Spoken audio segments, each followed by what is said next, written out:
Welcome to the Mad Arab Luca Boy podcast, episode 2.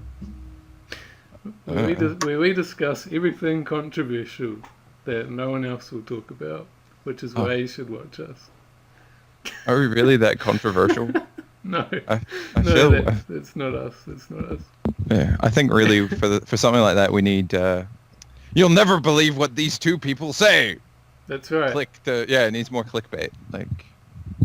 Needs way more clickbait. Yeah. We went to Area 51 last weekend. Did we? Yeah. I don't remember that. They erased my memory about it. I'm Will Smith, bitch. Okay. That was you just shouldn't be allowed to do impersonations. Is there an impersonation that you can do well? Yeah. No. No? Okay. That wasn't really a Will Smith impersonation. That was just a generic racist black guy archetype. Okay. Yeah. Okay. As long as we got that down. So, what are we talking about today? Suicide and morality. Yeah. Fun. Okay. Fun Cool. times. Okay. Yeah. Sweet. If there's anything you'd like us to discuss, Internet, put it down in the comments below. Your feedback is appreciated. Like and subscribe for more Cosmic Ascension. Sorry, I have to do the PSAs. Apparently, if you don't give them a call to action, they don't do it. Yeah, it's really true, yeah. Yeah. And the more that you comment and stuff and actually, quote, as they say, engage with us, the better our video does. So make sure you comment and not just like. Yeah. Media whore. No, it really is true, because, we, genuinely try and pander to the audience. A lot of people don't give a fuck. But it's, we genuinely, if we get the comments, we're going to, sort of lord over them and... Yeah, the only comment I think we got was, you mumble too much. I tried to explain to the guy that that's just how you talk. No, I do mumble too much. Yeah. Oh, bye. We should do vocal warm-ups. Me, I have them. I have, videos. Okay. I used to... Well, to that guy, if he is watching, /girl, /woman. Definitely a guy. Yeah, I've been on the speech therapy thing for a while. It was really bad in high school. My fucking family couldn't understand me at the dinner table. It's okay, my family didn't understand me either, but that's because I was a goth. They didn't get me, man! Oh, shit. Alright. Alright, let's get serious. I don't know, kick us off, man. I'll give you responses accordingly. Okay. Summarize your idea of what is good and right and all of that in a few sentences. And it's what is good? That's really hard. It's okay. So, I suppose I believe in individual liberty. Okay. I also believe that you shouldn't be a cunt. And you should be good to people around you because that just makes for a better world. But at the same time, it's you should be allowed to do what you want to do, provided you don't negatively affect anybody around you. And then the immortal words of Rage Against the Machine, fuck you, you don't do it, I don't do what you tell me. That's important too. I suppose that would be it. And I think morality is important because otherwise everything falls to shit. Yeah. I mean, to me it's pretty simple. It's only when you get into complicated situations like euthanasia or abortion or whatever that it gets a little bit, morality gets a bit difficult. So, okay. Yeah. So I'm going to use the good communication template and try and repeat what you've said back in the way that I've understood it, and maybe highlight some darker ground. So you have the whole don't be a dick thing. And then, but you should also, okay, So maximize freedom, minimize cuntiness, um, personal freedom, and yeah, because I can see already how that would get instantly turned in on itself with euthanasia. So Yeah, it's like, yeah, yeah, so you acknowledge that having it that simple is like not sufficient, and you also said that morality is necessary. So you're not like a nihilist or anything. Like you believe that there must be some moral code. Or, yeah. I'd say if we were gonna do like the D&D thing, I'd probably say chaotic good. okay, yeah, it's Or actually probably a really good thing to do. yeah, chaotic good, or can you be neutral good, or is that like Yeah, no? yeah, you can be neutral good. Then probably neutral good, if not chaotic good. Okay, Yeah, yeah.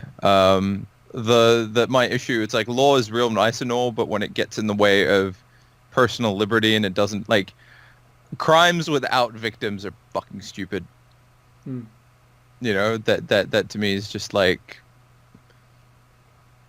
yeah, but then we could go into political side of things because politically speaking, it's like I'm not a hardcore environmentalist, but I really do think companies that do stuff that isn't nice to the environment should be taxed through the fucking nose, or at Okay, least, or actually even stopped from doing what they're fucking doing. But that can go to our discussion about capitalism. I've already done a mini video about that I need to upload. hmm. Anyhow, go on. So would you say that you're a pragmatist as well in that sense, and that for example, having capitalists liable for externalities that doesn't really it it does fit into the like maximize freedom minimize cuntiness, but um, not in really a useful way. Would that be like you would rather sort of just take a pragmatic approach rather than start from those moral principles and try and work your way? Um, I'm not sure I follow. Like, to me, it's like I suppose because I hate saying religious, but karmically mindful, let's say. Hmm. Um,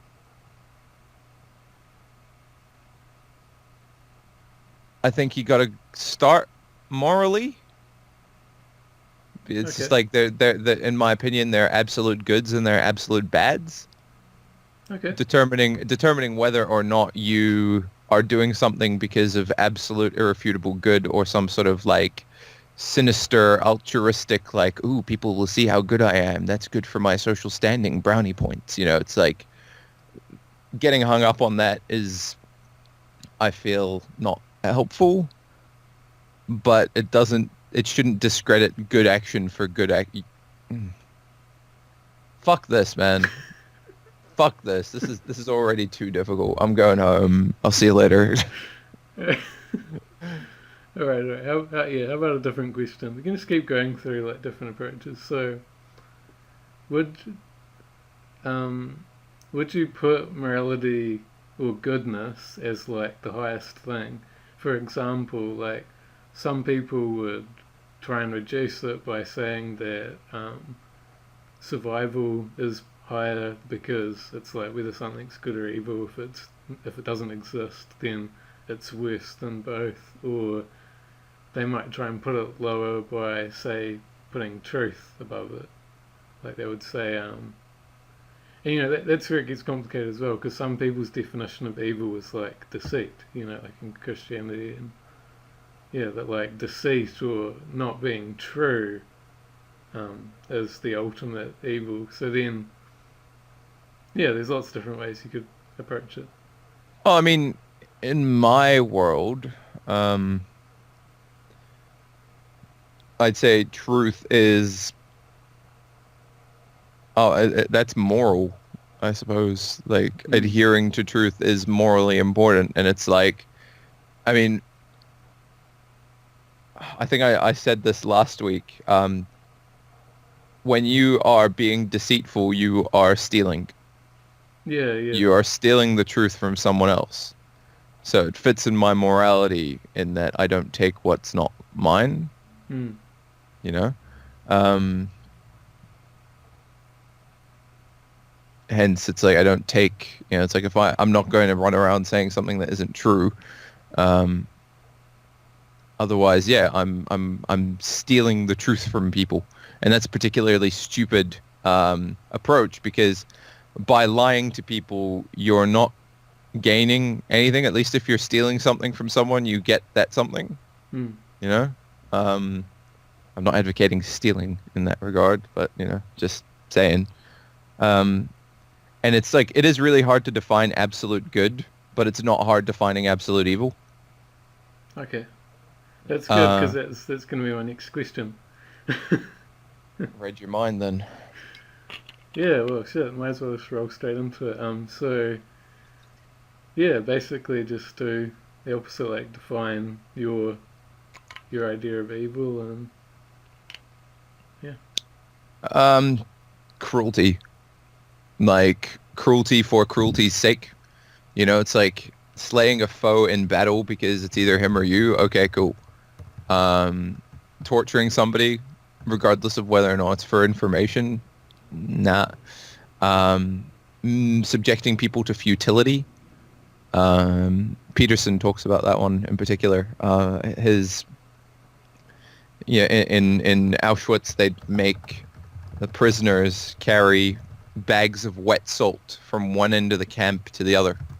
Mm. It's like it's okay, fine. Making prisoners work, that's all right. It actually gives them something. If you're making them work and giving them to see the product of their labor being useful, be it peeling potatoes for the food or whatever, it's like it's something. But literally carry this bag of salt and then carry it back, that's soul destroying, man. Yeah. It's like humans are beasts of burden and we gain euphoria or fulfillment from seeing those burdens pay off. Having that manipulated into a way of being futile that's absolute cruelty. So that to me is reprehensibly wrong. Mm. Hurting anybody weaker or younger than sorry, not younger, but weaker or fuck it, younger. Someone like hurting an innocent or someone defenseless for no reason is, again, it's like that to me is like absolute reprehensible evil. It's like it's not saying disciplining a child is bad, but like torturing a child is bad. Okay. Fucking Yeah. pedophilia is bad. Yeah. Well, this is where Gigi speaks up. You would pretty much agree. I think he said so you know how he likes to use like illicit examples. He says a man who doesn't enjoy rape is worse than a man who does, because like then you have to ask why is he doing it? Like, is he raping as a power play thing, which it often is, like they don't even, or is it just a pure evil thing? Yeah, like wanting to hurt the woman and like rather, yeah, like just wanting to use it as basically an instrument of evil. But then he said, what's even worse than that is he says the problem with a lot of tragedy stories is that they have a reason in them, whereas the biggest tragedy is just that there's no reason, like that you just have suffering subject to you for literally like no reason, just chance, like you just happen to have some shit thrown at you by probability. He said like that is, he said, yeah, to him that is the ultimate tragedy versus an evil agent. But I think you disagree there, right?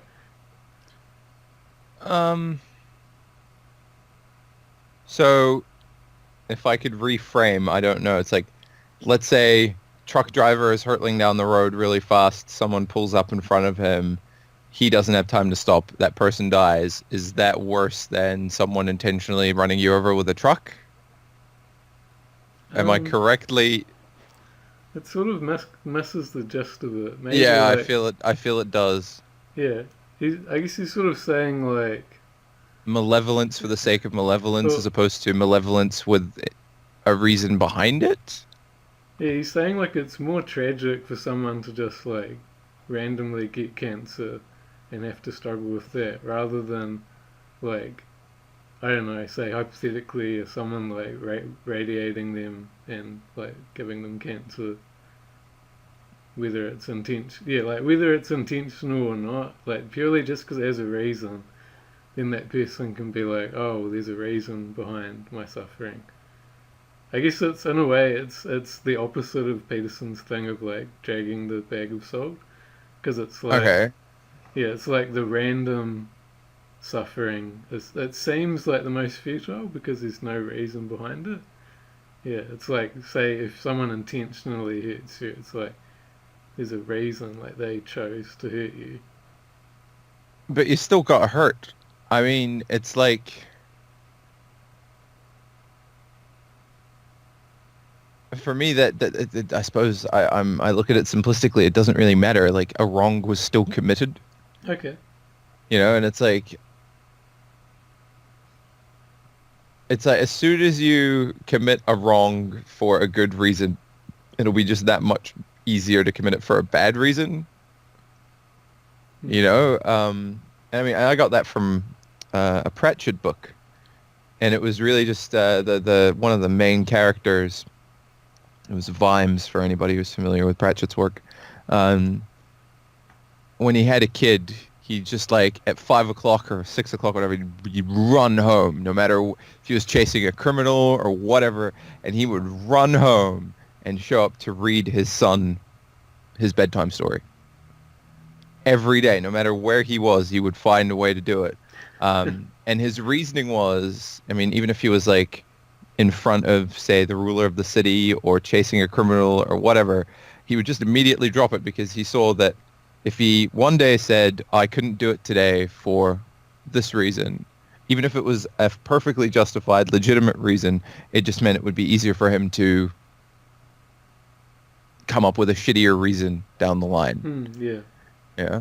Um, and that's where I've always sort of like when somebody gives me like moral gray area stuff, I've always just kind of like, are you just trying to flirt with the issue so that you can find something that is permissible? Like, Yeah, yeah. and I'm not saying it's not an easy. I have real trouble when it gets to abortion and euthanasia personally. That's when I sort of really start getting uncomfortable and I can't handle the discussion. Okay. You know, I'm keen to get into it, but it's sort of I can't give solid answers at that point. And to me, where I will fall back on when it comes to those really ambiguous areas, individual choice. Okay. Because ultimately, that's the most important thing. It's like we're all free agents in this crazy world of ours, and if you try and rob somebody of that, that's when you're really committing evil. Mm, mm. It's like free agency of not getting raped, free agency of putting what you want in your body, which I suppose comes back to rape, even if it's about food. Like, yeah, Okay. yeah, That's probably where we're gonna butt heads the most because I'm like a neo-authoritarian basically, um, okay. which And what? basically it basically boils down to um, ignorant or disabled people in the broad sense, like people who aren't able to do things, um, need to be directed and told and so on. And I guess it sort of links back to the discipline thing. Um, but I guess I should take my turn now and go back to the broader thing. So Yeah. in terms of the broad good and evil, I think we agree mostly. Maybe I don't know yet. It's tricky. I feel like we both have the same initial ideas, but then the ways that they move are very different. So to me, yeah, good is absolute, basically. Um, and evil is unnecessary. So it's like we said, I don't know if we said it on recording, but that there is only good, like that thing, like ultimately, yeah, like my idea of evil is evil can't exist by itself. It's sort of like because it's unnecessary and because it's inherently bad in itself. Like it can't even, like it's not even good enough to support its own existence. Well, it can't because logically, the ultimate evil is nothing, Yeah, or absolute or not nothing, absolute destruction.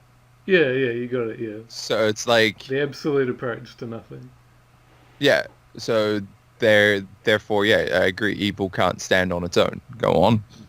I mean, I guess like that's real. It's a really good thing, but a really bad. Sorry, a really good conception, but a really bad conception at the same time because you can bring it into like simple D&D style morality quickly that way by saying like, oh, okay, so there's evil, and then there's chaos, and then there's something else. Which Yeah. have you seen that meme where it's like, yeah, it's like good and evil, order and chaos, and then what is it, like bacon and bow tie or something? No, you No. haven't seen that one. Yeah, so those are like that's the three dimensional narrative morality, and the joke is that like that third element you can't really say what it is because you know it's in some ways the mediator between the first two dimensions, and then in another way, I don't know. It's like on the bacon and bow tie dimension, you could say something like, evil is just part of good. God created Satan, therefore blah blah blah, and it's like it just sort of eats into itself because it's like, oh, okay, well, what are you really saying then? Like, are you saying that evil is ultimately part of good, or and that's sort of why they call it bacon and bow tie because it's just like, well, the idea is that it was originally used as a. They originally used it as this idea. Imagine you have aliens that came down and like didn't Mm. know what evil and good or order and chaos meant, but like they still somehow managed to function, and they just kept pressing you like, why do you guys believe in this stuff? Like obviously it's not objective, and then they say like the bacon and bow tie dimension is the thing that allows the aliens to like navigate issues that we would use morality for, but they don't need to, if that makes sense.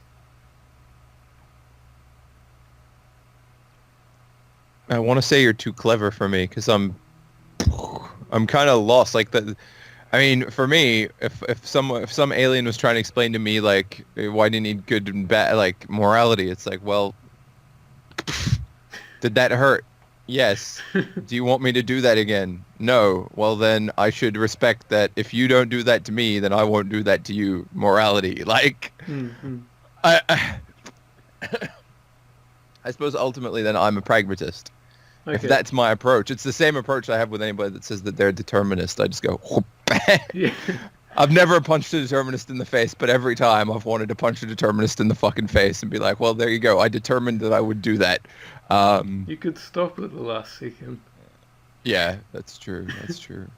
That's true. But I guess to make it more simple, like what I'm ultimately approaching is that probably our biggest contention is I'm ultimately a realist, so I guess that means like I'm more on the camp of, um, like material world, and I don't know, like I threw something up on my wall just to remind myself before this cast. I said that Satan is the king of Earth, and it's sort of this idea of like, no matter how moral you are, like you're still on Earth. Yeah. So to me, I put truth above good and evil, which I guess that comes to that debate where you must have seen that Joe Rogan one where Peterson's arguing for metaphorical truth as the highest truth. No. I actually haven't watched any of the Joe Rogan Peterson podcasts. Okay, they're not that good Probably. actually. Yeah, I like Peterson in the format of either tearing an interviewer apart or just Peterson lecturing. If Okay. yeah, a good interviewer with Peterson is almost kind of unnecessary. He just listen to his lectures. He just basically like does synopses of his lectures when he's being interviewed. And I think it's just because he's been lecturing for so long. He just seems to do better on his own, Yeah, yeah, in my opinion. yeah. He does, and he seems to. I don't know if the fame's got into his head or something, but he seems to be getting increasingly stubborn. And Yeah, I don't know if that's the fame or just having to deal with too many Kathy Newmans. yeah, Like, yeah, it was one and I- the same. I'd be very cynical after maybe like three of those. I'd probably start getting real paranoid and thinking, oh yeah, they're coming for me. Like, I mean, and they are to some degree. Did you see the fucking ABC one? I saw one or two of them. It was the young guy. What? Yeah. That was funny. Yeah, that. See, I can see how he would get pissed off with that because he said right at the beginning. He said something along like, what did he say exactly? He said if I knew that you were going to be like this, I would have just not come to the Yeah, if he interview. said, "Oh, if you hadn't read my, if I'd known you hadn't read my book, I wouldn't have come." Yeah, that's right. No, Yeah, it wasn't. I don't think it was that. It was just like if you weren't going to take my theory seriously, because obviously it wasn't, and yeah, that is quite disrespectful. I mean, really, I would have been pretty pissed, like, because he's arguably one of the famous people in the world now, and they just fucking piss around with his time, like yeah, yeah. when he's on. It's just like, yeah, I don't know. Anyway, Jesus, how are we gonna get this back You, on you, track? you know that Monty Python. I'm just gonna keep pulling us out of track. There's Yeah, like yeah. a Monty Python sketch. I mean, there's a couple of them when they do like it's the arts or whatever. They'll have like Arthur Two Sheds Jackson, an amazing composer, and they just sit there and talk about his nickname, or there's like this famous artist, and they're basically the guy's like Sir Edward or whatever, and he's like, can I call you Teddy? Can I call you this? Can I call you that? And just like they just get hung up on the name, and you get these like intellectuals on the other end just getting really angry. Don't call me Eddie, baby. Oh, it's fucking. Anyway, sorry, pull us I back on guess track, no. sir. That's it. I can see how this is a good way to sort of explain my position. So I've sort of again I feel like I'm very subject to. I feel like a bit of a hypocrite because my ideas are very influenced by what's going on in my life at the time. Yeah, And currently, I've like really tripled down on science, and that I've gotten very, very cynical about like the humanities and sort of all these talking points and politics and all that again because like imagine let me give you this example. Imagine if that same thing had been pulled on Elon Musk. Like imagine if Elon Musk went to an interview and the interviewer just completely wasted his time. yeah, Um, I think it would be a different feel because he'd be like, he'd be like, bitch, like, I'm actually materially doing things. Like, you're wasting material productivity by pissing me yeah. around here. So I feel like, You're literally holding back the rocket car right now, dickhead. Like, yeah, yeah, yeah, exactly. Like, you're literally holding back the material, like the material future of humanity. And yeah, I feel like there's just that gravitas of being a realist that just cannot ever be.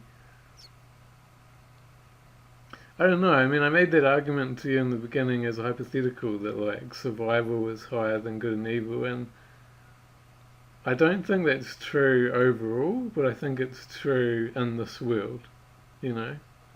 yeah, So it's like I feel like it's our job in this world to be realists and to interact with material rather than ideals and to me, like placing good above truth.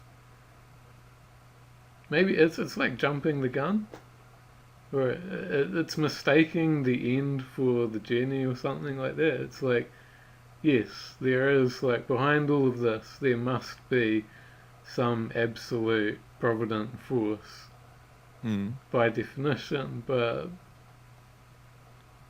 I just can't. yeah, like in any interaction, I don't know, like real and material and survival and science, it always wins. Like, yeah, if there's always a competition, I guess that's the way to put it, and there always will be because this world's imperfect. Um, yeah, then science comes out on top, and Peterson doesn't like that at all, and I can see why, because he says like, no, you don't want to play that game. He says like, Peterson's argument in a way is like, yes, that's true, but if we don't pretend that it's false, then we all die, basically. So Yeah, he's almost saying like truth is the highest, but we have to pretend that good is the highest for for truth to continue. because it's more useful. Mm. Like, I mean, I suppose when you put it like that, it's like he's like the stern father going, "This is what you ought to do," Yeah. you know? Um, and it's like I'd argue that when you say, I mean, the world is very materialistic. I mean, it is. It's like I think it comes down to that sort of middle path. It's like, yeah, we're physical bodied creatures, but I feel the highest part of our being is that moral, spiritual soul or whatever. Mm-hmm. Um, it's like you've got the earth part of you, and with that comes the trimmings of evil, death, disease, violence. Sorry to say it like Zizek, violence. Um, and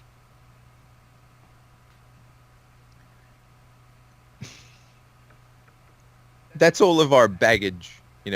Come with that comes selfishness, that need for survival, etc. It's like we've got to carry that baggage, but that baggage should never be the priority.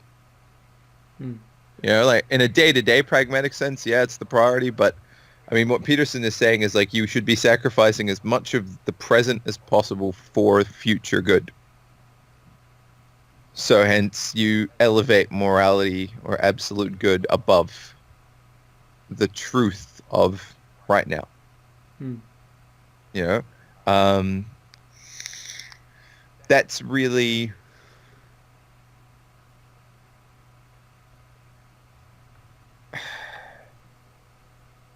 I think ultimately that's where you get that sort of moral gray area when that pragmatic of today clashes with that absolute good. When you get those like, do you kill one fat guy to save a bunch of kids or whatever, and trapped in a tunnel or whatever? That's where you get the sort of utilitarian arguments. I fear I'm just sort of like rambling or dancing around an issue. No, it needs to be danced around. I mean, Yeah. I'd have to agree that those fucking philosophy 101 questions, like, I've still got the textbook from first year philosophy if you want me to get it. We can just like shoot some of those questions out of a barrel. I don't know, I just feel like they're insufferably stupid because it's like, okay, like you have one person, like you have a baby and then three adults on different train tracks, and it's like, obviously the question isn't which, like, would you pull the lever and redirect. The question is, why the hell is there a baby on it's like, it's just, Why can't these adults get out of the way and grab the baby on their way out of the way? and who said it, but like, I think Peterson referenced him as well. It's like, there's a lot of shit out there that's so stupid that only academics could entertain it. Yeah. And I feel like that's just, with the information age now, it's just like, every fucking person is a know-it-all who's spent like 10,000 hours on YouTube, so like a master of information. Um, it's just like, They know it all so well they have to be on YouTube doing a podcast, right? Yeah. that's right. No, Yeah. Sorry, derailed your point. Rude of me. I don't know. I guess that's why I like Zizek a lot, because have you seen this thing about I prefer not to? Like, is that in relation to like Bartleby the Scrivener? Enlighten me.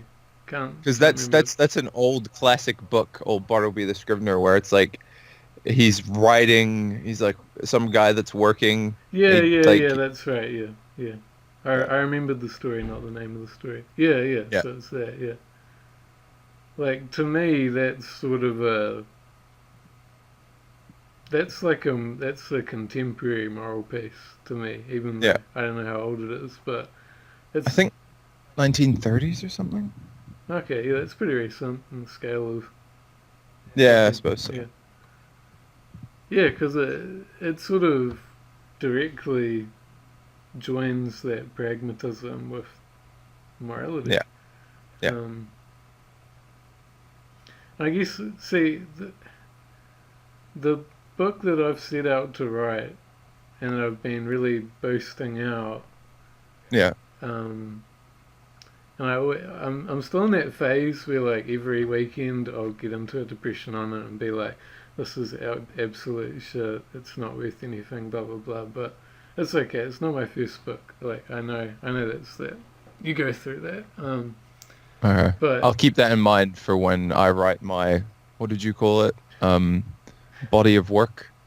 oh no, Come this on, man. the body of work is a completely different thing. I can give you tips about that Okay. in another day. But yeah, no, with specific works, this is a thing with specific works where like you say I'm gonna write something about X. Um, yeah, it is to the body of work. Yeah, it's complicated. We'll probably have to do a whole fucking cast on that. But anyway, the one that I wrote just now, Mm. it's called To Negate, and it's all about being negative. It's an entire book about being negative, or what does it mean to be negative. Yeah. And in all senses, like I try and cover every single base. So I start off with like logical negation, and then I go all the way through, like physical, whatever, all levels. Social negation, like being lonely or whatever, being aggressive or destructive. Um,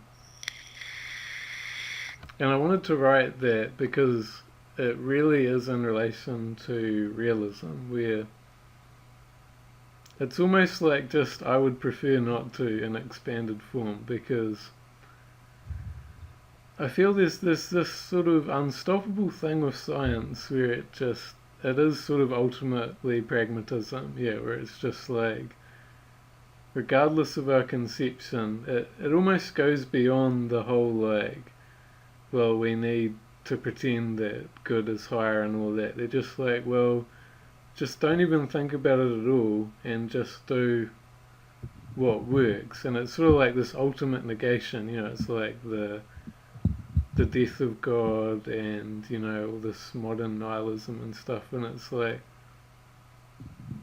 I can see how that's really bad and that it definitely shouldn't be the ultimate thing, but I feel like we're almost sort of maturing out of it a bit now. Okay. We're it's almost like to use the metaphor, like we're learning to navigate the world without holding God's hand or something like that. Okay. It's like you need to be okay with at least entertaining this sort of raw material reality. You know how the fucking like Sagan said, oh, so God has existed forever. Why not just skip a step and say the universe has existed forever?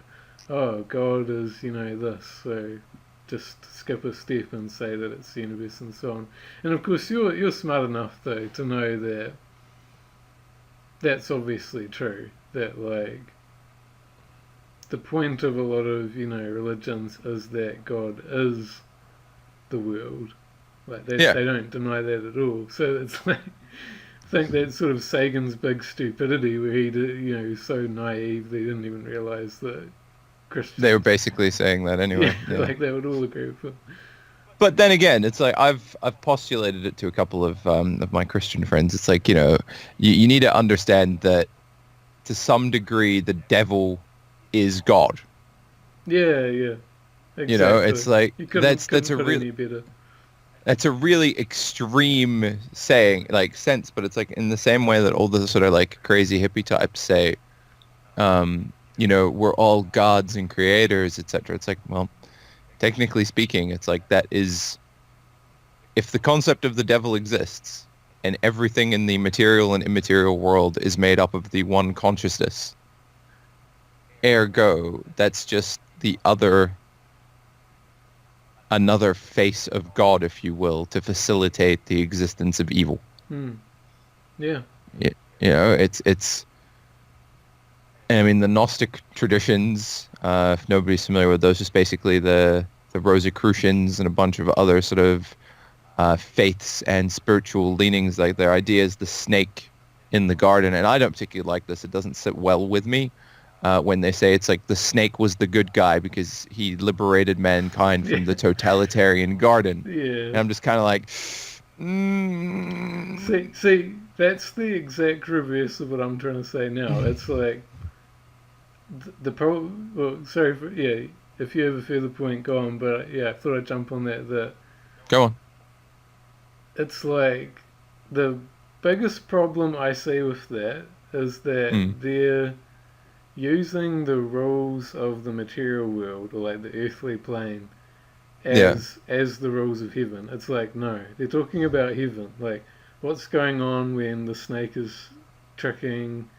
We're in heaven. It's explicitly stated man is in heaven. So you can't use earthly rules. And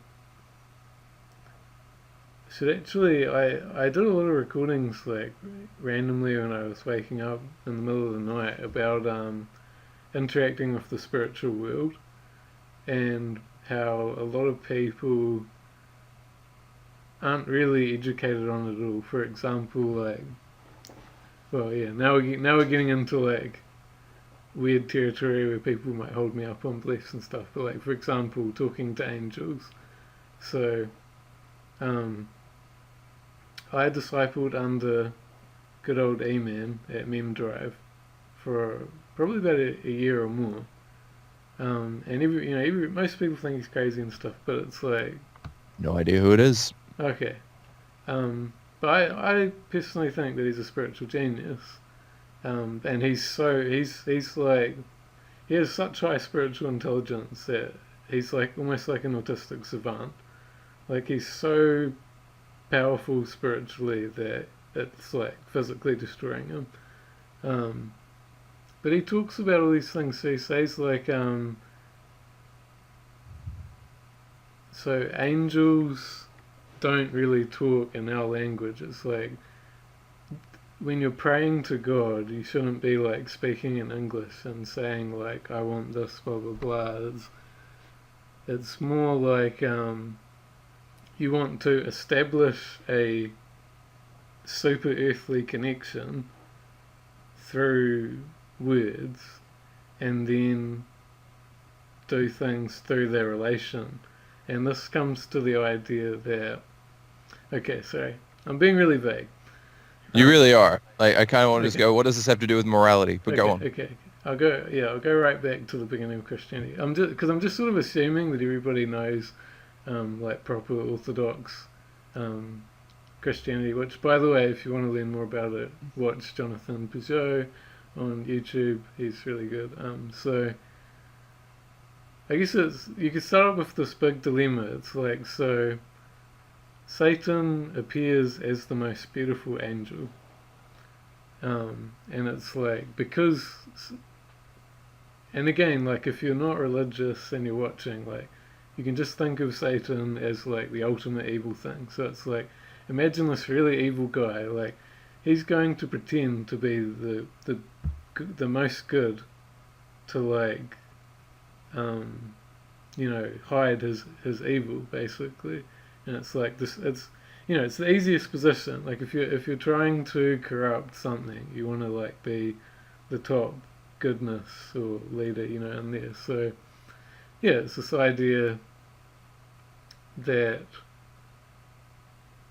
Satan can have the perfect image of goodness, but on the inside is actually really evil. So it's Yeah. like, how do you? Yeah. So this is the ultimate problem. How do you differentiate between the image of the good and the actual good. And the word image here doesn't mean like visual image. The word image here means like perception or interaction. So, for example, a real simple example, like say you you're feeling suicidal and you're not a religious person, but you get down on your knees and you say, like, this is my only option. I'm gonna like pray to God and see if I get a response. And imagine you actually get a response, and it's this voice. You hear this voice, and it's like, um, it's me, God. Like I've heard you, and you say like you have this hallucination and everything. Yeah, it's like how do you know that it's not just the devil impersonating and like capturing you at your darkest moment? And that's why I don't ever try to communicate to anything. Like seriously, when sort of spiritual people go, and now we will invoke the Archangel Michael, blah blah Hardy, and I'm just like, Yeah, I'm good, yeah, I'm good, bye. Um, yeah, like I just at that point I'm just kind of like, how do you know? yeah. Like how do you fucking know? Um, and that's honestly like where my biggest like moral quandaries are. Generally speaking, it's like, am I a Muslim? Am I a Christian? Which one's real? Which one? It's so confusing. Yeah. And it's so hard. So it's like all I can rely on is that feeling that comes from about this area, but isn't this area, that sort of you you do something that is entirely for someone else, and you feel that like little that thing. That's probably the only truly reliable source I have for when I've done something good. Mm, mm. It's so hard, and I feel that materialist style of logic and reasoning to figure out good, you're not going to do it. You can reason yourself to good, you can reason yourself to evil, but it's so much easier to reason yourself to evil. Mm, mm. It's so much easier to rationalize bad action than it is to rationalize good action. Yeah, that's a really good counterpoint to realism. Actually, it's probably Yeah, the strongest point, I reckon. Above, of course, like lacking absolute good. Um, but and go on. so well to extend it. So I guess I've got some good news. So Orthodox Christianity and a lot of new, like really contemporary Christianity says that they have had the answer to this problem for a long time, and it's basically that number one, like you shouldn't be talking and like trying to invoke because really, that's what fucking occultists do, right? Yeah, They're like trying to pull the spiritual up. Um, Well, you could put it a really cynical way. You could say the occultists are trying to like pull everything into the spirit, into the material world, but really they can only pull demons up because nothing from heaven's ever going to come down. Um, yeah, so, but anyway, I thought of this analogy. It's like an angel talking to us is sort of like us talking to a computer. Like our sort of being must just seem so primitive to them. Like we have an eternal soul, but it's like you use the right language. It's like we're wearing a flesh body yeah. and we're like articulating these really fucking like crude, arbitrary sounds that are supposedly communication. And writing down these sentences that are supposedly like completely profound, but they're still nonetheless produced by these really, just sort of. Primitive systems. Well, it's not that they're primitive; it's that they're imperfect. Yeah, Like we use like fucking like. I always used to notice it in maths. Like we use these like concepts that seem ridiculous, like infinitesimals and like limits, and I should probably explain for the people who aren't very mathy. So like, Neither. I'm not very mathy, like, at all. so So we use these crazy concepts there. Like, so like an infinitesimal is something that's infinitely small. It's like the opposite of infinity. So it's as close as you can get. It's impossibly close to zero. So you can't even say it in English. Like it just doesn't make sense. Um, and then yeah, so it's the same with infinity. We use infinity, and then we have like following that we have like this idea of a limit. So it's like as something. How would you describe a limit? As something sort of increases and increases, approaching, well, this is an example, approaching infinity, it has a certain quality. Here's a good example, heat. So, as something approaches having no heat, it has a certain physical property. But when it has absolutely no heat at all, it's completely different. But as long as it has a fraction, even the tiniest fraction of heat, it's like sort of typically different. okay. So can we pull this back to morality and summoning angels? Because I also had something sort of Yes, to yes, to add to that. yeah. So one, generally speaking, this might be a bit pragmatic. A lot of the sort of proponents to The Secret and to the law of attraction, it's like, and subsequently, I suppose, prayer to some extent. All right, you're not supposed to ask for what you want so much as feel that you've got it. Hmm. So it's like that emotional soul self or soul power. That's the currency of exchange with spiritual beings, let's say. Right? And this is according to other people, not specifically my personal experience. My personal experience, I don't actually think I've had brushes with any such entity. One time I did ask if, actually, fuck, we'll leave that one for another day, maybe. Um, but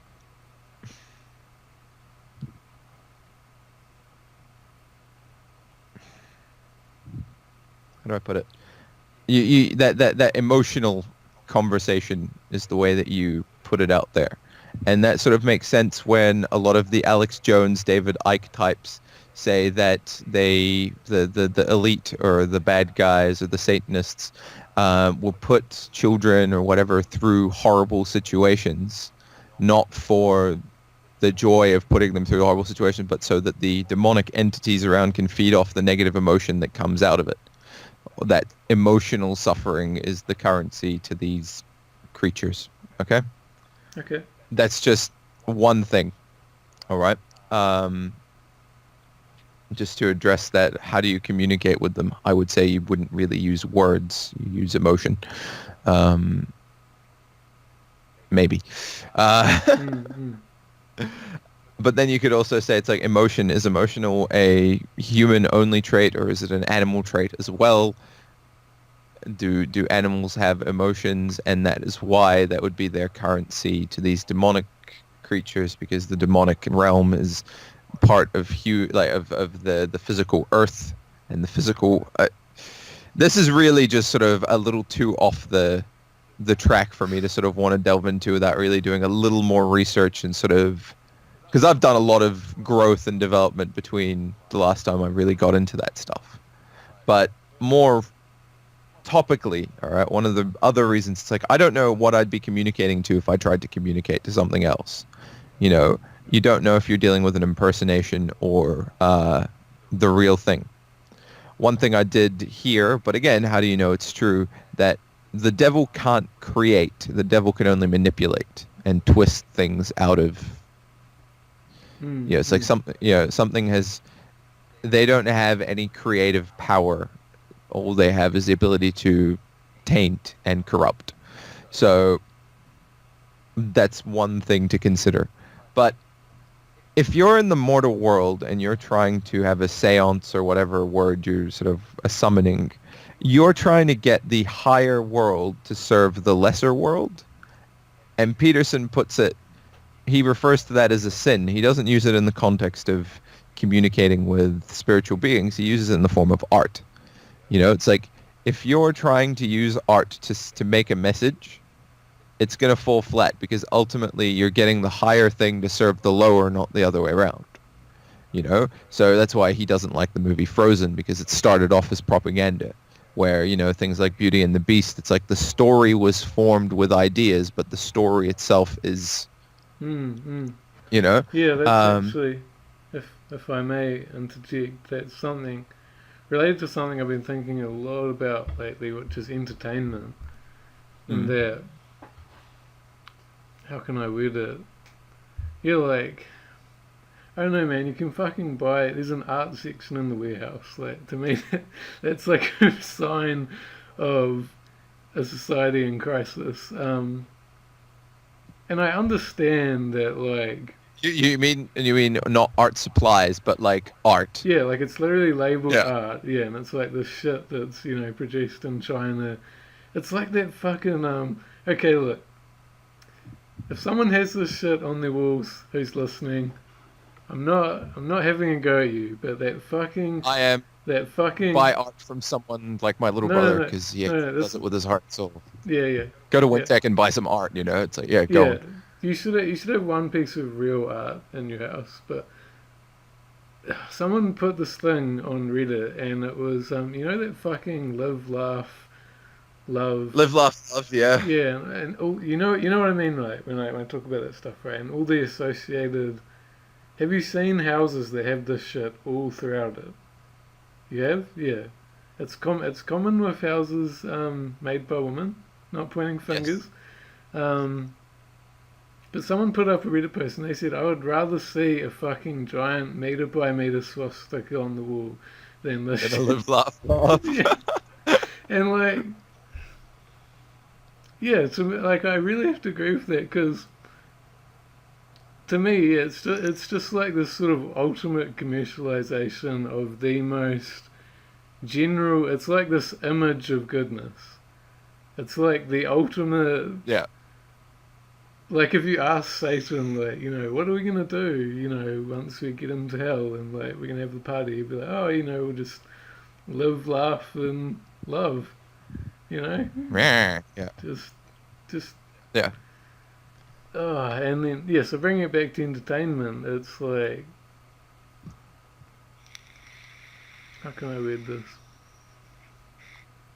Like I'm really tempted to say art is dead. It's almost like Probably died the same time God did. and, well, I'm not saying it to be edgy or to like make some profound statement because I don't think that it's like ultimately dead because obviously you can't kill art. Like obviously it's still alive, but what I mean by that is more like art has been defeated in that science. We intuitively know this trinity of science, arts, and sports. It's sort of like the way I like to think about it is so the sports is always ultimately where you're going to get the most successful people because it's the game. So it's like and I'm not saying that life is a game, but you do have work and play. So you have like work and games. So Yeah. ultimately, work is going to be defined relative to that. So yeah, it's like the sports people are obviously in the middle in a way, and then you have like the more weird sort of what's the word, like freakish, like like weak people who. I mean, I'm a big sort of believer of that vibe of those who can't do teach and that sort of thing. It's like there's a reason. Okay, let me put it this way: there's a reason that the hero uses a sword rather than a fucking wizard's.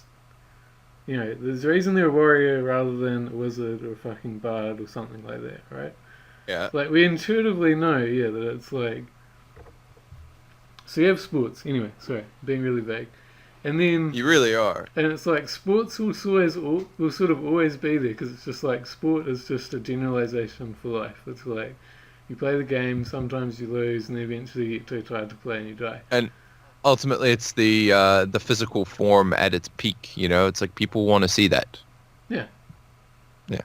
Go on. Whereas, like science and art, they're both not real, and they're both ultimately idealistic, but in opposite ways. So it's like art idealizes the ideal. So, and I mean that in a philosophical sense, where art idealizes sort of mind over matter and mental, like subjective reality being primary, and like to me, like religion is, obviously it's not religion isn't an art, obviously, Yeah. but it is closest to art out of the three. Um, I mean, and then yeah, obviously, as everyone knows, science does the opposite, and it idealizes the objective world. Um, but they're both just ideal. But then science has clearly won. Like, I have to be really careful saying this though, because there are very strong cases for art. Like you could say, you know, fucking Martin Luther King, like the slaves, apartheid wasn't broken with science and slaves weren't freed with science. But then Peterson, as anti sort of, as much of an idealist as he is, he'll Yeah. still say like shit like, what did he say? Women gained rights because of the birth control pill. Yeah. Okay. And he said it like it was in that order. Like it wasn't that women gained rights and then actually hold on, because he sort of contradicts himself in a way, because he said a society which allowed the person to invent the pill without that person being murdered and the pill being burned to hidden in history and all that, that society had to exist first before the pill existed. But then Yeah, well, that's the same with science. It's like the society that supported the pursuit of absolute truth. That's yeah. religion fostered, like the Christian faith fostered. And actually, no, I don't want to just say the Christian faith, because the Islamic faith also did it. Because I mean, you had the golden age of Islam that basically preserved, all the Greek texts when you white cunts were just burning each other. It's like. Yeah. I needed to just No, a little bit there. no, that's a really big point with all this Peterson shit going on with the neoclassical. Yeah, it's like at some point, like the scientific world was coming out of the Middle East, Yeah. and people really forget that. And I mean, I didn't know that simply because I'm from that part of the world. It's something I've learned much later. So it's like you should never really forget that. It's like, for fuck's sake, we still use the Arabic numeral system. Yeah. Like, shit, man. But anyway, the religious idea of one individual sort of existence and two, the pursuit of truth, those are important things that fostered and gave birth to science, which then eventually killed God, as Nietzsche put it. You know? And that, I suppose, comes to that whole birth control thing. It's like you needed that system in order for it to come about. But as far as science killing art, it's like it can really repress it.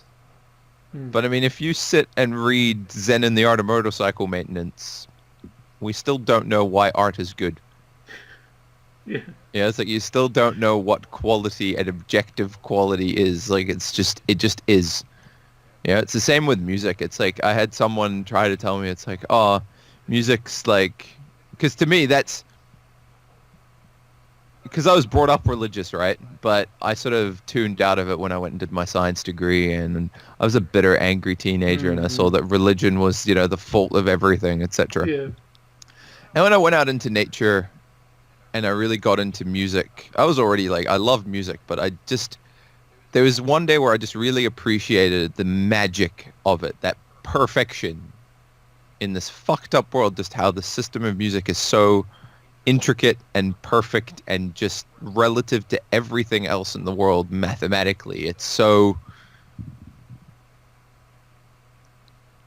That's not just an accident, and that was really, for me, what got me to be religious, if you will, or at least believe in something. And to this day, it's like when someone tries to tell me, oh, music is just a bunch of harmonies that are relative to each other and there's nothing special about it, I'm like, no. No. The way that it makes me feel, it can't just be because of some random harmonies. There's something there. I don't know what it is. I can't articulate it, but there's something there. Yeah, and it's just to know, it's sort of like the most loved art form. Like statistically, like most. It's because we're musical. It's because we're vibrational beings, man. Yeah. Because we're vibrational beings, all these vibrations affect our aura and energy and our vibes. I say that with that sort of taking the piss voice, but I mean, I do believe that to some extent. Yeah. And there's this really good book for anybody that wants to be a creative, all right, called The War of Art. Not The Art of War, The War of Art. And which I think is really stupid because it's a really good book. And it's like, if you give it a title like that, most people are going to fuck it up. And they're not going to find it as far as brand recognition goes. It's pretty funny. Yeah. But basically it talks about procrastination and calls about being afraid of like your process. But it's like one of the important teachings, and it's like it's a biblical one to some extent. It's like the work isn't yours. You're just the vessel for the work to come out. Yeah. And it comes back to that whole Peterson thing where it's like that. So for music, it's like already, I don't know if you can hear that, but like that's beautiful in of itself. The strum, the sounds that they make are nice. Okay? And those intervals already exist. I didn't invent them. I'm just choosing where to be in them. And I find that I play the best when I'm not thinking about it and I'm just letting it flow. And yes, you need to master the technique so that you're technically proficient, but ultimately when you're creating in that flow, that peak flow state, it's not you doing it. You're just tapped into the universal, and your muscle memory and your technical knowledge is good enough to fully exploit that and have it in high resolution. But if you only know this much, you're still very good at it if it comes from the right source, you know? I mean, the other art form I've actually done working on a stand-up piece about it. Like photography is probably like the most bullshit form of art, in my opinion. And the simple reason is, it's like, did you make that beautiful, perfect sunset? No, you didn't make that beautiful, perfect sunset. You set the things on your camera, and you stood in the right place. Yeah. You know, it's like someone that could paint that sunset. That's more impressive. Someone that's just there going click, it's like you were there. I mean, I understand there are intricacies into it, and I've seen what a good photographer can do and what a bad photographer can do, but ultimately you were there. I think that's actually a good way to explain the bad approach to reconciling the objective and the subjective. Like, for example, in Nazi Germany and the Soviet Russia, well, you know, the whole USSR actually, there was a massive stress on photorealistic painting. And then, looking back with that lens, it's so obvious why that's an utterly stupid thing to do, to place photorealistic painting as the highest art form. And you could say, oh, well, they didn't have cameras back then. It's like, who fucking cares? Like, even if they didn't have cameras, that would be really stupid, because then you're just reducing your artist to really a camera. Yeah, really inefficient camera. Yeah. So how are we still talking about morality at this point? As I think we just sort of left that a while ago. No. well, I can see how it all fits. Okay. So I've seen a lot of the one on off the top of my head that I'm thinking of is Bayonetta, where the angels are like very mechanical, but I've Yeah. seen it a lot of other places in contemporary media where angels are depicted as like robotic. Um, Okay. and for some reason that seems right to me. It almost like Interesting. it's like you could say, Because I'd say I'm the opposite. okay, okay, Yeah. that's real good contention then. So you would say demons as mechanical. No. Mechanical to me always just means soulless. Okay, Like nothing. It's like it's neutral. It's ultimately neutral. Like how to put it, especially that I didn't really play Bayonetta. I found that I would try and play for about 5 minutes and then feel the need to have a wank. understandable. Maybe it was just me. No. I've had a couple nights with that tag Yeah, on. it just sort of like it was just a bit too much like sexuality for me to just handle. Especially I was like 19 or something at that point. It uh, was just like, Come on, man. She she's the ultimate dominatrix, a witch. Not only a witch, but a hair witch. yeah, yeah. Still though, arr. There's really something to be said about the old femme fatale thing. I don't know if it's like that ultimate Yeah. point of like male sacrifice or whatever, No, but there's just we something have to about get it. into this on the gender debate. Yeah, Sorry, fuck. Why did I call it a debate? Making it aggressive as fuck. yeah, Um,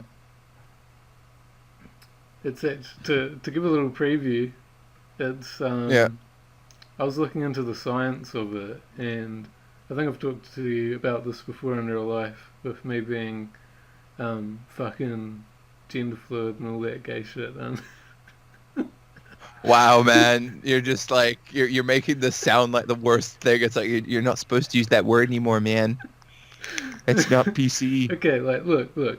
Anyone who's fucking gender atypical, I don't know, like You I'm can't say atypical because that alienates them. look, non-binary. There we go. Um, I'm sort of like for the intersectionality. Like I think a really like a really okay. I'm gonna use the word privilege, but you know what I mean when I use it. A really privileged, like white guy who has no basically someone who has no other problems, but he's gay. Like for me, that person crying about being gay can be really melodramatic, and often it. And so Of that's course he's melodramatic. He's gay. Those guys do theater better than anybody. I'm sorry, I can't take this like seriously, and that's bad and not good and bad. well, it's the same way I sort of approach my quote unquote ailment. And I mean, Ailment associates a negativity to it. That's bad. yeah. Well, I Learn to love agree with yourself. Peterson that.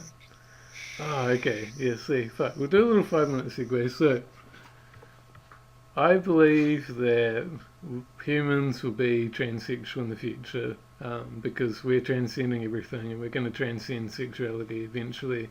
Um, Not completely, obviously, but so to me, the whole non-binary thing is sort of just preparing for the future. But Okay. in our current times, like we're still in incubation, basically. Like it's not optimal to be non-binary because, well, as Milo put it, like one, you you can't just you can't naturally reproduce with your partner. Two, you can't just snap your fingers and be in the body you want to. Like he said that he would never wish gayness upon someone purely because of that, because they would never be able to naturally reproduce with their partner, which is understandable. And in the same way, I would never wish gender fluidity on someone because waking up 70% of your days and being the gender that you don't want to be and not being able to change that It's just shit sticks. Like, there's no situation where that would be nice. So until I can, freely change bodies, I'm not gonna treat my gender fluidity as a positive thing because it's not. It just sucks.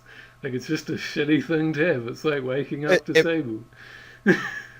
Imagine it's like you're the last biological male on Earth, but you identify as a biological woman, and there's only another biological woman on Earth, and it's like you have to perpetuate the species, but neither of you want to do it. Like, oh my God, like fuck. And maybe I'm just like primitive because I'm not ready to ascend to that non-binary thing. It's like I like being like a bit sort of like I'm effeminate at times. I'm theatrical and melodramatic at times. I've considered it's like how much easier it would be to be a homosexual because fucking sometimes dealing with women is just painful. And sometimes I really want to be pretty. Fuck, I see those bitches at fucking like pin-up events in those gorgeous outfits, and I'm like, fuck you. I want to be gorgeous, but I don't get it, and I'm sorry that I don't. That's the only thing I'd apologize for. I'm sorry that I don't get it. And for me, part of it is just there's something fucked with your upbringing, buddy. I don't think biologically it's the problem, you know? Oh, yeah, yeah. Yeah, the concept of a hermaphrodite, it's like it's so infinitesimally small to be a hermaphrodite, like a true hermaphrodite, that I just sort of go, it's got to be something to do with your upbringing. And I think the reason I'm so effeminate to some degree, you know, it's like there's part of me that is because simply put, when I moved to this country, like my first 4 years of being in school, the only friends I had were girls. And then in intermediate, same thing. And it wasn't until I went to a boys only school where I really had to figure it out. And at university, again, just chick mates, and raised mostly by a single mum during my sort of teenage years. So it's like, I understand it's part of my upbringing, but it's... Well, how about this actually? I thought about a way to model it in terms of personal choice, which is your moral language. So, the thing with Peterson is that he is basically saying we should be careful. He's saying like he's not against women in the workplace. He's not against makeup in the workplace. He's just saying be fucking careful because for the last however long we have been playing different game. Yeah, you get it. So.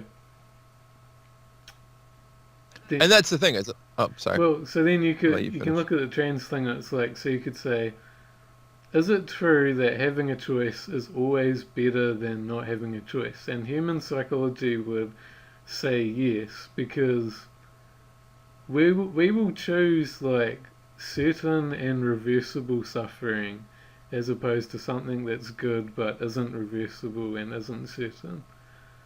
And so then with the trans thing, it's like, okay, so is it always better that someone should be able to choose and, be transcendent to gender and that they can transform, one day be male and then the next, I don't know, the easiest way it seems in my mind is, to upload yourself into a robot or something, who fucking knows. So it's like, is it always better for people to have a choice? And I think ultimately yes, but then again it's like we have to be very careful. I mean, how do I put it? So I have no problem with you waking up tomorrow and being, no, I want to be Lucy today instead of Luke. Fuck it, whatever. Just don't expect me to keep up with that and accommodate you 100% all the time. Oh yeah. Certainly don't put it into law. Like that's, and the normalization of it, like it being sort of in television and like in kids TV and shit like that, that to me is sort of a bit like, I hate using the word problematic because it's just another one of those words that's been usurped by the left. Yeah. And just leaves a bad taste in my mouth to some degree. But it's like, it's problematic to me because it's like trans people are a very small minority, and to be sort of talking about it like it is not a small minority but an overwhelming majority of people who are asleep cis people that are actually trans, it's like I don't feel that helps the issue. But again, because it's not as far as I'm concerned, it's like, it's not my pig, it's not my farm, so I'm going to leave it the fuck alone. But when you start like mandating that it be normalized is a little bit, or even not even that, just like shaming cis people, even though I hate calling them cis people, fucking normal people. Trans is only the opposite of cis when it's talking about fucking atomic like chemistry. Like, shit, man. This is me saying some seriously contentious stuff, and I'm sure some lefty would consider it bigoted, and I don't consider it bigoted because, as far as I'm concerned, it's like you have the right to exist in whichever way you feel, as long as you don't encroach, on other people's liberties. And when you're like shaming people, it's the same with like feminists. Like when they shame ladies who'd rather just stay at home and be homemakers, I feel that that's inherently wrong. And they did a lot of that, during the third wave, Yeah, necessarily, of course. Well, like, it was a necessary fallout of such a repressed and, just naturally. But the thing is, I've talked to so many girls that's what they just want, but they're stuck now Yeah. because it's like you can't have a single income household anymore. Yeah. It's really sort of, and I mean, to be honest, one of the reasons why I want to be self-employed is so that I can be a stay-at-home dad, except I still want to earn more than my wife. There's some like bring home the bacon aspect that's vitally important to me in that regard, How about this as an argument for trans? So, I was thinking about this as well a lot lately. That I was thinking about just the I'm gonna yeah. I'm gonna close my door, but I've still got my headset on, so I can hear you. Okay. All right, I'll grab my light at the same time.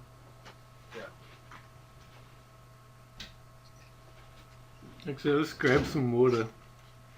Yeah, I'm just being eaten alive by mosquitoes right now.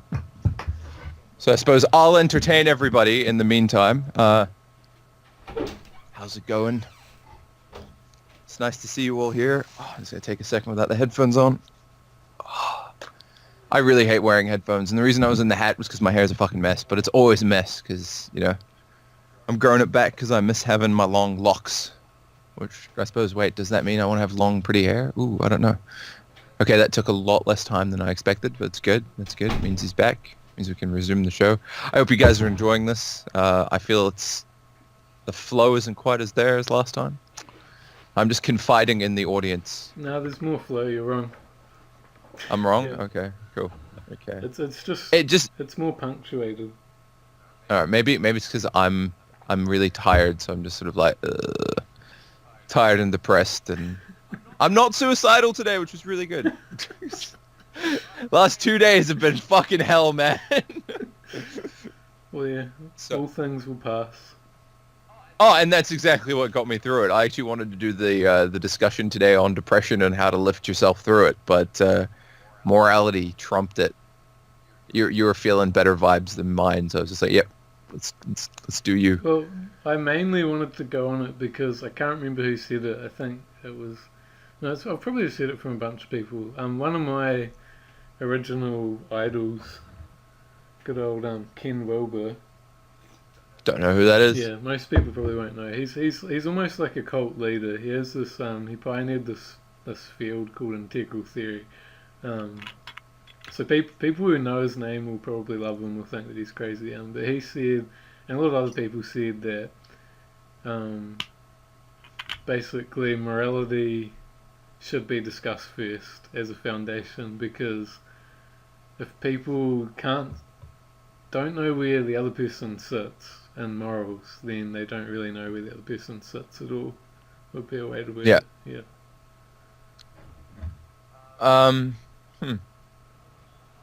Inherently, I suppose that's trust.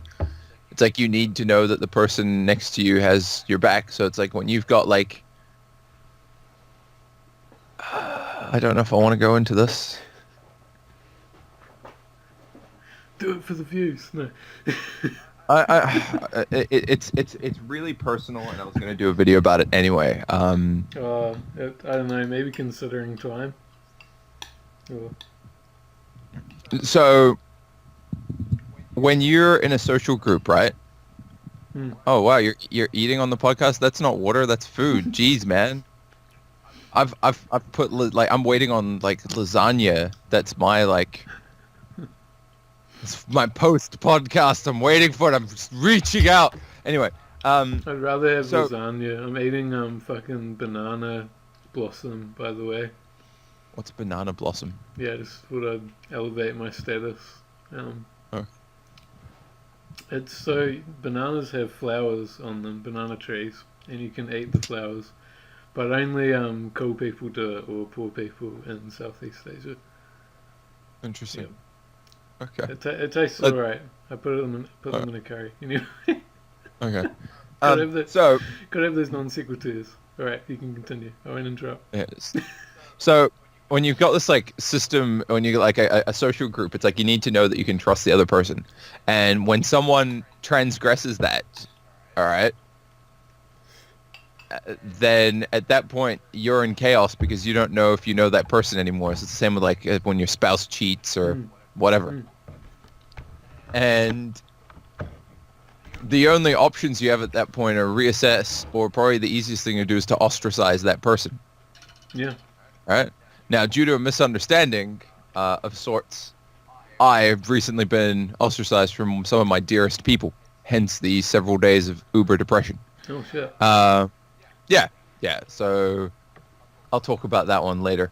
But that's seriously like, I suppose that's why you'd want to start on a moral area. That's why like community groups based around religion are so important or good or whatever, because it's like at least you know everybody's still operating within the same framework. It's the same as like when you sit down to a game of Monopoly or chess or whatever. It's like you're sitting down with that cooperative mindset of yes, we're competing against each other, but there's the framework that we're still Mm, working mm. in. So that's so I mean I suppose some like stoner fan of Alan Watts would say, but morality's just a game, man. I mean, Yeah. to some degree it is, but it's the ultimate game. It's the game between good and evil. Yeah, exactly. You know? And it's also not a game. I don't know, just to throw in I have this ultimate quote. Um it's from have you seen that movie Pursuit of Happiness? I No. haven't even watched it. But just to sort of Yeah. Okay, yeah, sorry. make the Yeah. final point. Like it isn't a game, I'll agree, because ultimately good's job is to win all the time, because winning is a positive virtue and good is positive, so Yeah. good will always by default Yeah, and you win. can't have a Whether it game wins when there's only winning on one side. yeah, yeah. In the same way that we said before, it's like negativity can't exist on its own, or evil can't exist on its own, because the ultimate form of negativity is total destruction. Mm. So there's nothing at that point. Um, and that's the thing. It's like if you look at, say, like if you want to look at the ancient Egyptian interpretation of the day-night cycle, you know, you've got the sun comes up, does its arc, then goes into the underworld, fights, loses an eye, fucking whatever, and then comes back up again. It's that coming back up again that's the victory of good. Sometimes it may be just ultimately smothered into almost nothing. But the fact that after the volcano or after the firestorm or whatever, those little seedlings come back up and everything grows again, that's good prevailing. Mm, mm. Yeah. So anyway, pursuit of happiness or whatever you're getting at. Oh yeah, no, it's just a small quote. I was just gonna say the movie's not important. I just thought I'd reference it for the guy. But so this movie was based on this guy's life, and he was rang up by this game show agent. He's American, and basically the story of this guy's life for the movie is that he managed to become a stockbroker from being homeless. And so this guy rang him up and he said, "Oh, I want to make this game show where we give homeless people a bunch of challenges, and like they're not necessarily random, like competitive challenges, but actual like get your life together challenges. And the Yeah. person who gets their shit together the most, like wins a house and a car and everything. Yeah. And the guy, I think his name's Chris Gardner, I think." He just said, "Homelessness isn't a game, and if it is, send me the money because I've already won." I don't know. It just sums up everything to me. It's like find anyone who's absolutely down on their luck and tell them that life's a game.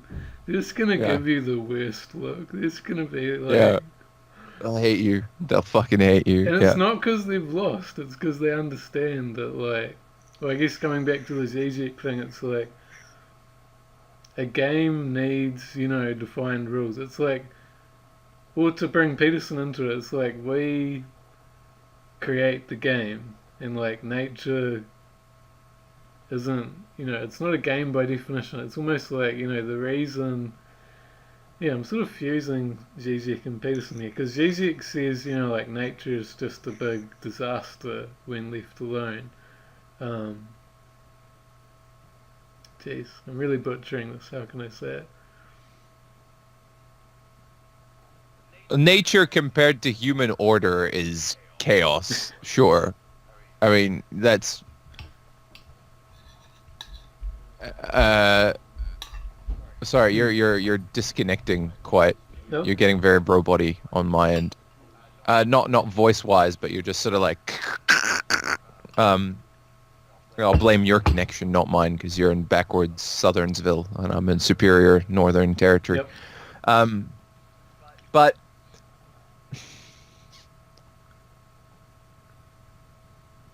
life being a game is... I mean, I want to say that nature has games in that, play is in at least all the higher mammals.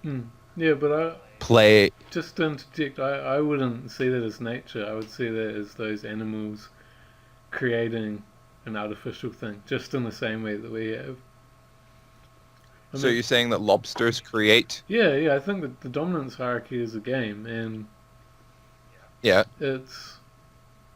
Well, to really bring it to its highest abstract point, it would be to say that, this is one of Wilbur's quotes, he says that basically the rules and the archetypes of society and life as we know it are all just cosmic habits. Like, having gods and having science and all that, it's all just something that has been reinforced through conditioning and has become viable. Okay. But that's not really a strong statement ultimately. I mean, I guess the strong statement is in the middle where, yeah, it's like nature will just arbitrarily fuck you over for no reason. And it's like, that's not a game. Because, Well, the game can break down. I guess that's what I'm saying. Like, if it's nature... I mean, I'd also sort of argue that it's like, it is a game. Like, even the genes to some degree play a game. It's like, we're going to roll some dice, some genetic dice. This is what you get. And then based on the card that nature plays next, you survive or you die. Yeah. So, I don't know, inherently thinking that the entire system is a game is not... Games don't have to be fun, Yeah. and I suppose I've never looked at Piaget myself, but Peterson talks about Piaget quite a lot. And Piaget would say it's like games and play are the precursors to dealing with life. Life ultimately, in my opinion, being the meta game or the sum of all games, if you will. So when a baby is play fighting with its bigger sibling or whatever, that's ultimately the baby figuring out what's the upper limit of the strength it can exert on somebody without getting in trouble. If it's a rough housing game, as well as just figuring out how to use its body. When the lobsters, let's say, are fighting for supremacy, they're testing each other's limits without ultimately hurting each other. So it's like, maybe game playing is moral, because that's what allows you to compete without going into absolute destruction. So maybe morality is that game, and setting the rules of the game, whatever that game is important before you play the sides against each other. Mm. Uh, there's something there, but I can't quite articulate it to the satisfaction, to the degree that I'd like to. Okay. But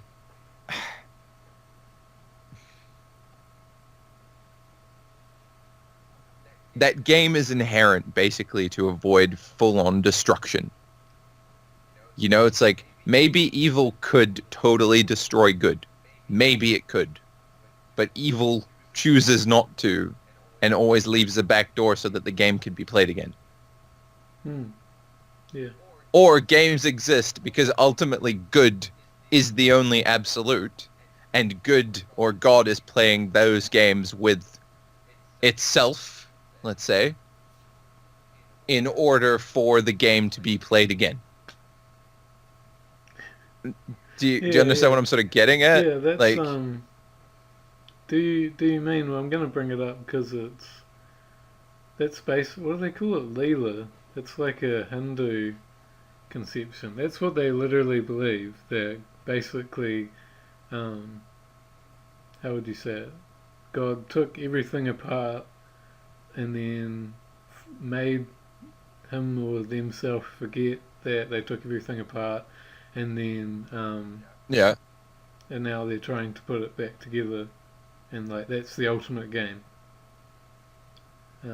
putting it back together. Yeah, and putting it back together is Interesting. just like an analogy of creating things that are imperfect. Like that's taking things apart. It's like making the imperfect things. Well, it's like, you ever those fucking smart ass questions like, can God create a boulder so heavy you can't lift it? And it's like, yes, he can, and when he does it, the world is created, basically. I don't know, does that make sense? I missed.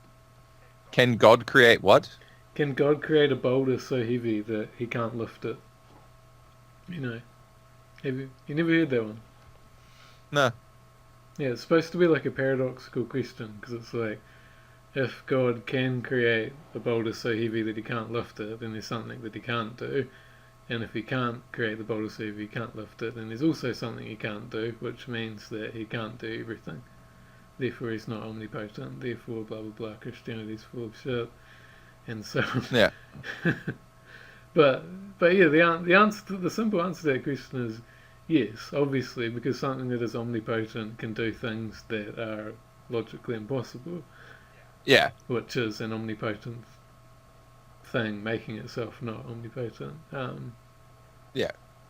I don't know. I do find it again. And lifting involves physical strength, but if you're not going to lift it via physical strength, then Yeah, is yeah. it? Yeah, it's Exactly. It's such a fucking smartass question, and yeah. To me, that's just a try yeah, again. Like, and it's always a go-to for like the new atheists, like the fedora, like oh that yeah. time's probably past, but yeah, me and you were caught up in it, like when like Richard Dawkins and so, See, I never liked him. Even when I was an atheist, I didn't like him. yeah, but it's like you know what I mean, like that Yeah. area of thinkers, like yeah. So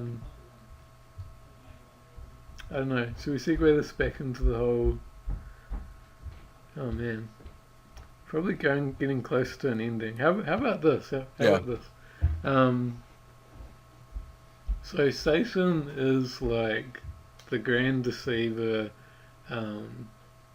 the basically like the image. He's like the perfect image. He's the most beautiful thing, and that's why, in a way, you could say that's why he is the ultimate evil. And but then there's quite a lot of there's quite a detailed bio for Satan now, like all these things. Like so, Satan is also the smartest. Yeah. So given that we know these things, like you said, it's very easy to know what absolute evil is. How about we reformulate? Well, I've been thinking about like what a modern Bible would look like. Like what would happen if a bunch of thinkers got together and tried to write like a new Bible? And how about this for a plot line that we are we are saving Satan in a way. So it's like humanity has saved themselves to a point, and then now we have to like go even further and sort of redeem who Satan, who is ultimately sort of the biggest victim. Right? It's like imagine that we're all in a simulation, um, and it's like You're yeah, I'm fucking butchering this, I know. So you're also really losing me. I'm just kind of like, where the fuck is this guy going? Like, yeah, okay. go on, finish your point. Yeah. Skin light people. Sorry, usually go. No. It's more. It's like we're talking about morality, but we didn't get into euthanasia or abortion or any of the like It's okay. contentious topics, and you want to like redeem Satan? Well, so Like, okay, so this is my explain. Yeah. okay. Yeah, I have this fucking lifelong habit of being too abstract. So you could say like, okay, so Satan is the smartest creature, so therefore Satan is like a representation of science in a way. Um, Yeah. Satan is literally like the lord of science, in that regard. So it's almost like we're saving this part of ourselves that like is the materialist, and it's like we are saving the king of earth, who like was it's sort of like the reverse of the Luciferian doctrine. It's like we're not saying that Satan's good, but we're saying like the ultimate point is to take the idea of Satan and redeem it. But I mean, forgive it. yeah, because like I think you subconsciously have the same what's the word, like you're hesitant to this idea for the same reason that I am, because I think the whole point though is that you can't redeem something like Satan. Like another way of saying it, if Jesus is like the ultimate redeemer, then Satan's like the ultimate thing that cannot be redeemed. Like What? I mean, are you? Can I jump in here? yeah, yeah, All right. So what I would say is like you can't redeem somebody so prideful. mm. Wouldn't want to be redeemed. Are you familiar with Helsing Ultimate Abridged? Like up to the 10th or 20th. Can't I'm remember. talking about the abridged Yeah, series. yeah, yeah. Okay. Yeah. Okay. So I think they're only up to like the ninth or 10th one. But basically, like Alucard has a brush with God, right?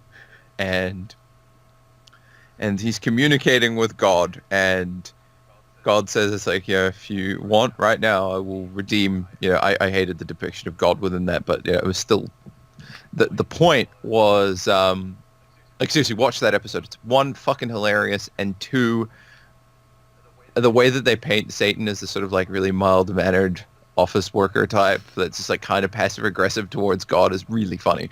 But God is offering redemption to Alucard, okay, the Dracula, Yeah. after killing millions and blah blah blah blah blah, and he just goes, he's like, no, fuck you, like I don't want it, and I feel that would be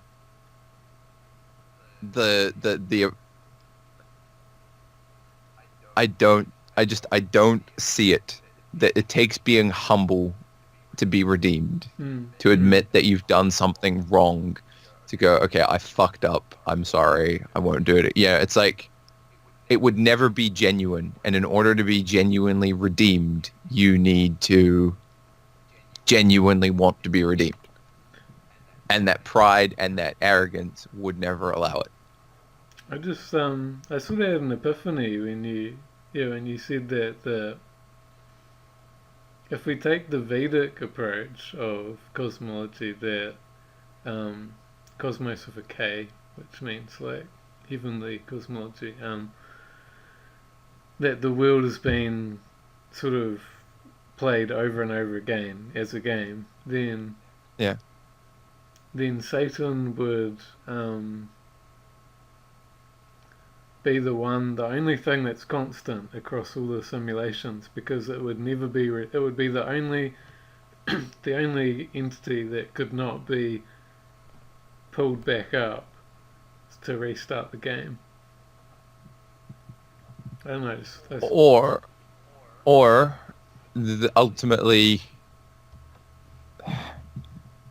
this is sort of like the whole, because I'm not big. I don't really know enough about Vedic teachings to weigh in properly, but maybe that is the redemption happens. The redemption of Satan, let's say, or evil happens when evil realizes, oh fuck, I just ruined the game for everybody for good, and goes back and gives life a chance to. You know, it's like it's a very commonly used narrative element where the good guy that betrays the rest of the good guys has a change of heart, etc. You know? I feel that this is too abstract and too sort of like, but it's an idea, you know. But I don't think that. I'm not sure if I'm addressing it properly. What you're trying to say, it's like we're trying to redeem the king of science or whatever, or or Satan. It's like you can't redeem something that doesn't want to be redeemed or doesn't feel that. You know, it's sort of, if you look at it, it's sort of that that ultimate form of evil. Let's say that hatred of being. It's like, unless you can convince the hatred of being that being is worth not hating, that's a paradox right there. Yeah. Yeah.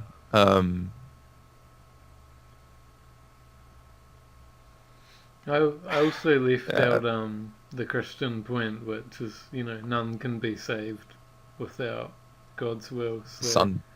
Yeah. you could also say that even the ultimate prideful thing, Satan, would still be redeemed, because like right at the end of the game, even though it was like, fuck you, I 100% absolutely don't want to be redeemed, then God could just be like, I'm God, bitch, you're redeemed now, because like, Yeah. Yeah. So, I mean, I subscribe to this very strange, I don't know, I suppose it blends sort of a bit with Taoism, but, and I can't remember if this happened during an acid trip or it was during sobriety, but God split himself in twain, and created his exact opposite. And and that's the devil, if you will. And since opposites attract, and we know this, God obviously loves that, let's say, called nega God, if you will. Bring in like the and so it's like, and if God is typically depicted as the father, then nega God would definitely be female. And I think that applies to that whole, like, Satan is the most beautiful, and Satan is the most prideful and vain and knowledgeable and what have you. So, as far as I'm concerned, Satan is female. And it also ties into... Just to remind you, that should be a big one on the gender podcast. I mean, ultimately, it's like sin is seductive. Sin is very sexy. All right. Sin is very... I'm just gonna weigh in for the females here. Well, maybe not. I don't know. Yeah. Personally, how do they say it? In most Orthodox Christian texts, they agree that every single heavenly entity or hellish entity, which is still technically heaven in their thing, is male, and that they can like take on feminine image or bodies, but ultimately they're all male. So interesting. The women will have an alternative person rooting against Ayman, the woman hater who personifies Satan as feminine. Yeah. I mean, and that's the thing. It's like you had, and again, I realize this is these are just ideas of that have just sort of like happened and sort of stuck, and I sort of think of them from time to time. But it's like, and it also comes back to that whole that feminine is chaos, that Yeah. nature is mother nature is chaos, because it's like women are ultimately more powerful than men, in my opinion, to some degree, simply because they have limitless potential. Mm. It's like with chaos, you've got infinite possibilities. With order, you've only got a set. Mm.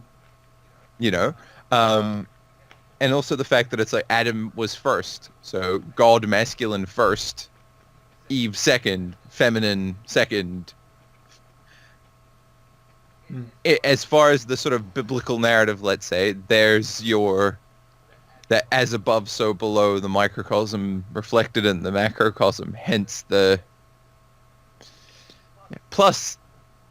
If we want to say associate evil or negativity with darkness, okay, then the female domain is the moon for sure, not the sun. Mm. Okay, the female is cyclical. She's like more beautiful than the sun. You can't look at the sun, but the moon is fucking gorgeous. I have a huge crush on the moon. I don't. That's Maybe we'll get into that during the gender thing. That's actually a really good point. I just had an epiphany of the whole like Satan being the most like the image.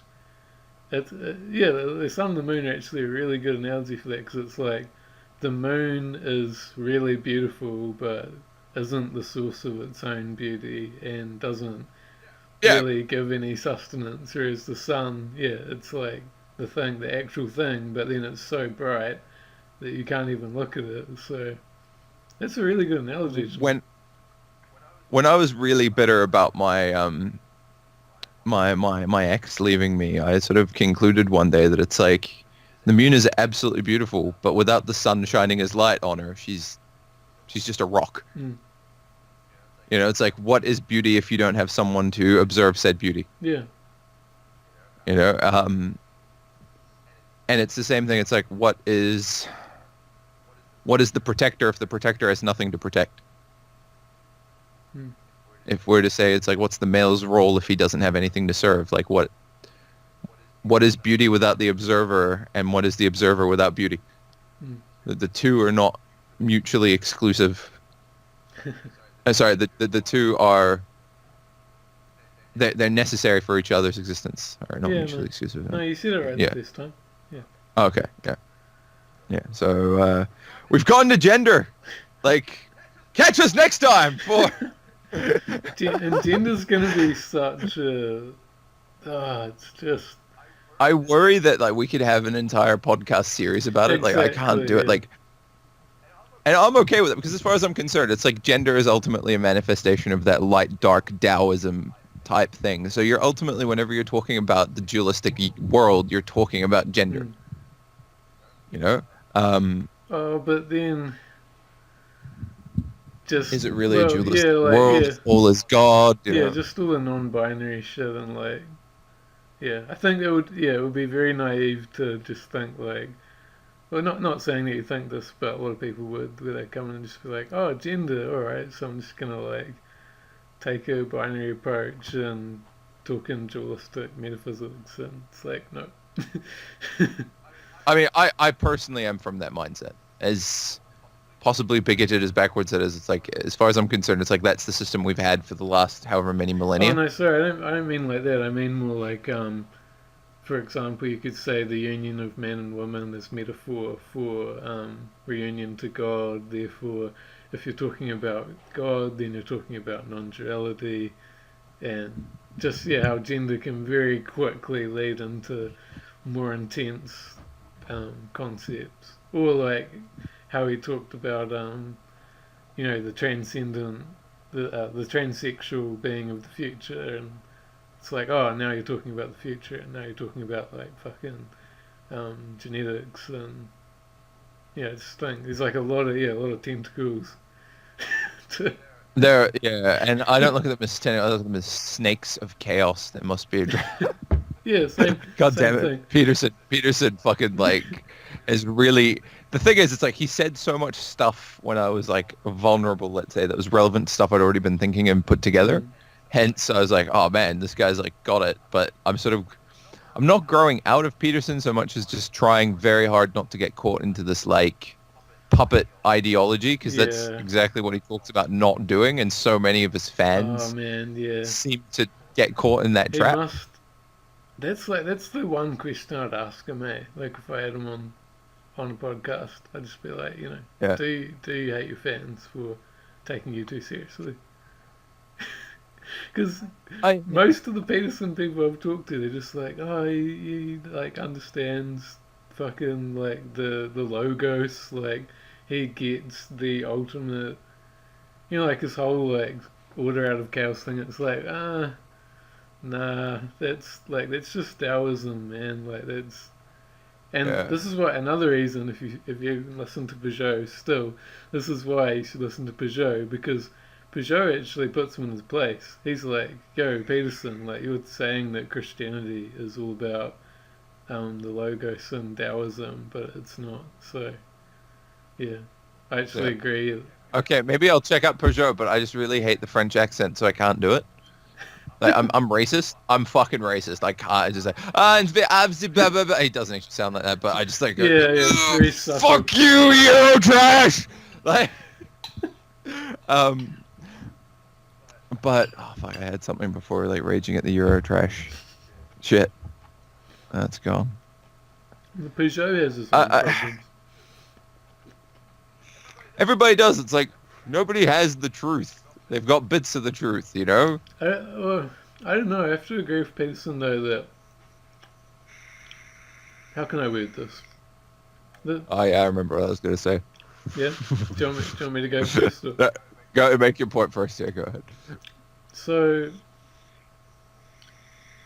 I've been trying to like have the perfect opener for this book that I'm writing, and one way I tried to open it was basically that up until very recently we've basically been playing the game of survival, and it's been very clear like from your birth that existence was so shit that survival was just like the primary aim, and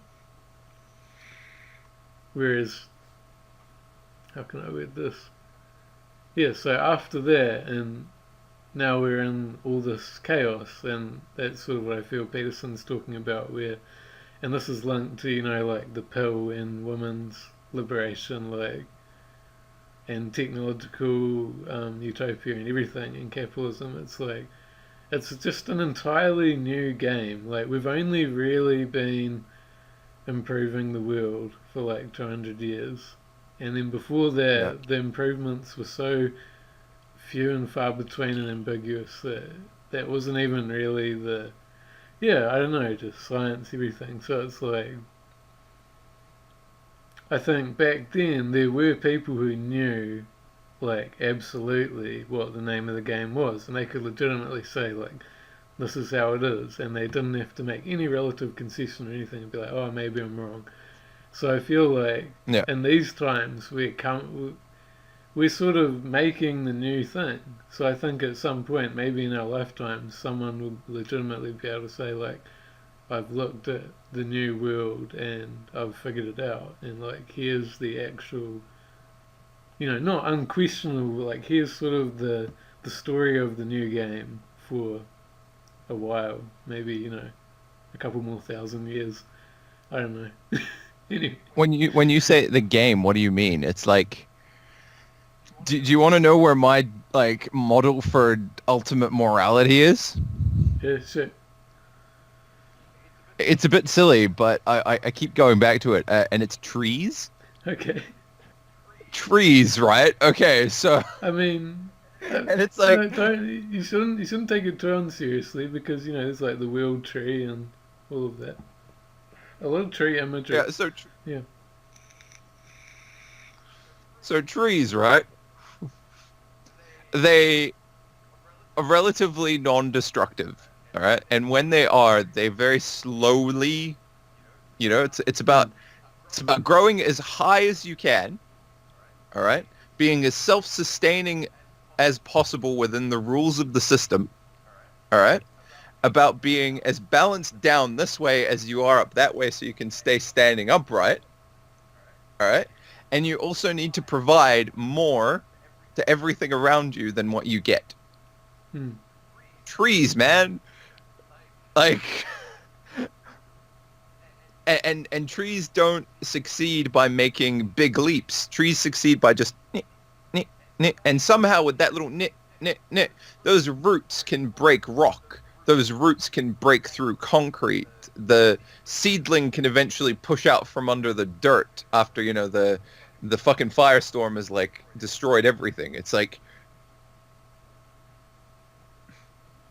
I don't even remember why I got onto this rant, but I've just been No, like no, it's, I've had this in the back of my mind for like the last 2-3 years. it's Like, be like trees, man. And I don't want to ever say that to people because I'll be like, man, this hippie needs to lay off the fucking drugs. It's just like, it's really good actually. I can There- jump off that a lot. Um, it makes me think of the bloody post. No, not even gonna attempt. Um, the good old postmodernists.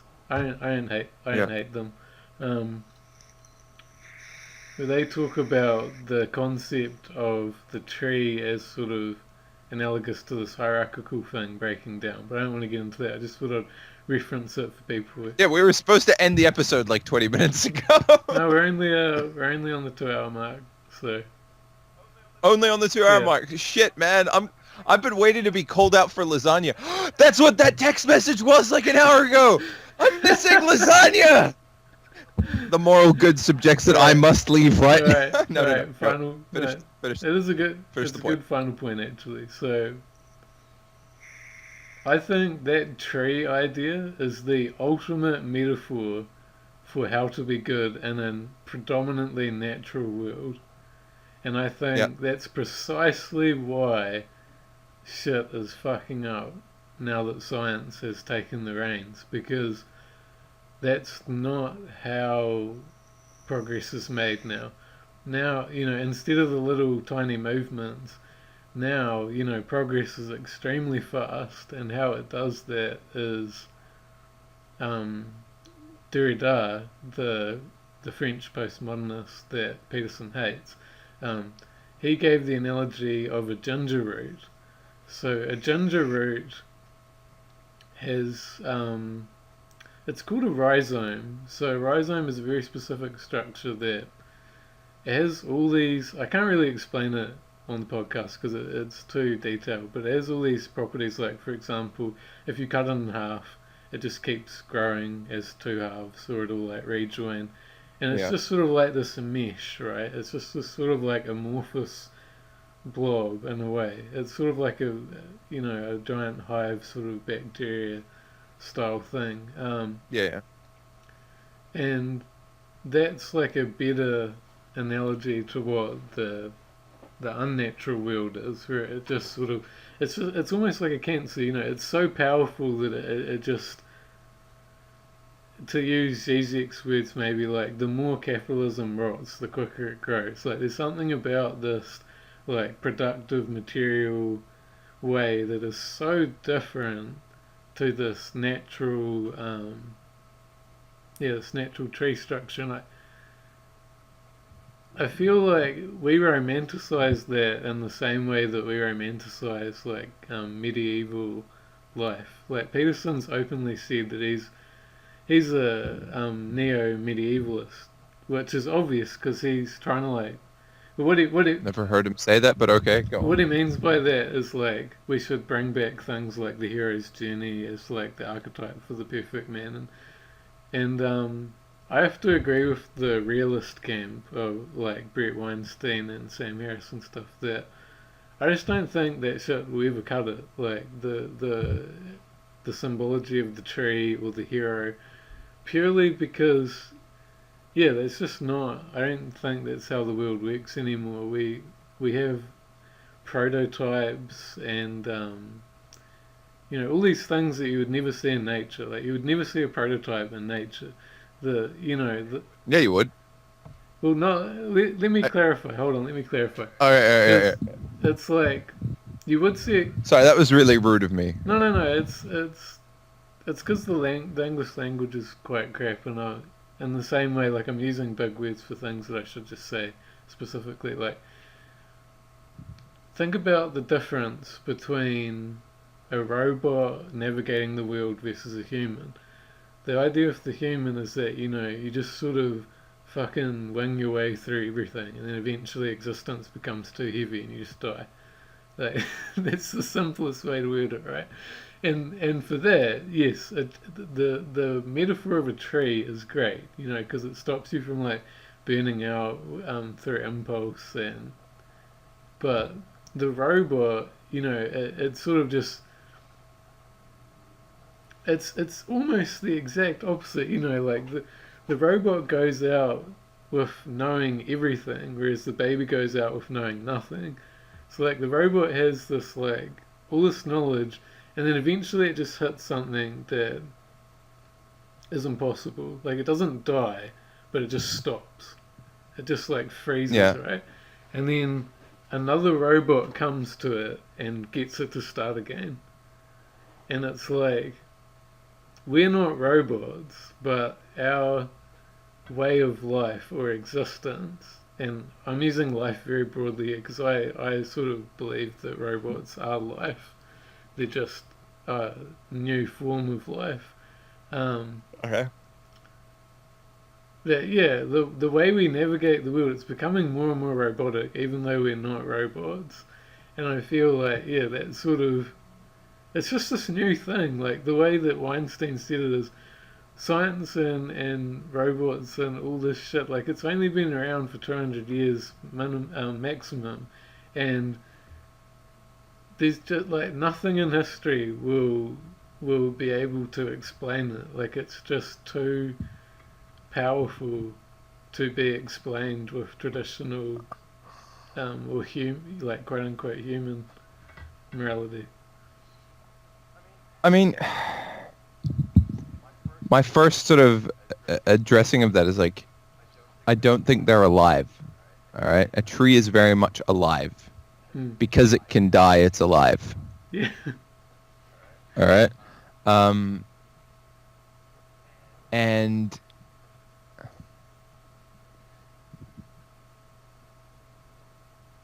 a tree grows because growing is what it does. Why does a machine grow to adapt itself to the world? That's sort of like, I feel capitalism and the way that companies run, it's like it's almost growth for growth's sake. Hmm. Whereas growth in some of the tree is so that it can survive. Hmm. Hmm. And it's like, Yeah. I mean, when the Buddha got to nirvana and reached that state, he chose to some degree to stick around until everybody else has got there. And I think ultimately that's what trees do to some degree. I'm not saying trees are benevolent, all-loving, rah-de-rah, but it's like, so I am the biggest thing. Nothing can destroy me. Not even a brontosaurus. Relatively speaking, I'm indestructible. I'm then providing a bunch of resources to everything else. Hmm. Hmm. And through that symbiotic providing resources for everything else, I then am propagated. Yeah. It's like, I don't know, I think discussing evolution would be good. Okay. Because I've got some ideas on that at some point. But I think you have slightly too much faith in this big, powerful entity called machines. It's too new to still be guaranteed to work. Hmm. It's still way too early to say that it's going to survive because the way, when you said, prototypes don't exist in nature, they do. Everything is a prototype. Everything that lives in like everything that exists is a prototype Like to something that may work later. It's like the beak on a finch okay. is a prototype until it finds that niche that readily produces more finches that have that shaped beak. I would just interject there though, because we've both taken a lot of biology papers at the university. So that would be a really good one. Yeah. But again, I think we do agree. It's just we're using words in different ways. Like, so when I say machines are life, like, I like how you said the tree is alive because it can die, and it's like, I guess I would take my statement back then like quite a lot. The reason I meant to say that it's alive is almost that like it could behave in the same way that living things could. So then, like if it's constantly copying them perfectly, then in a way it just is that. Um, so it's like maybe a better way to say it would be machines can be alive, but most of the time they're dead. Um, Okay. and then like with Or machines could one day be alive, yeah. maybe? To me that's the same statement really. Um, Okay. And then with the prototype thing, it's sort of the same thing. It's like, well, if you say that everything in nature is a prototype, then how I would define machines is that they have things that aren't prototypes and that they choose to release this thing that will not adapt and isn't designed to dynamically adapt or quote unquote wing reality. Like I said, how it just like if it just yeah, it just stops. Like when a machine fails, yeah, it just breaks down and one gear stops. One quintessential gear is removed.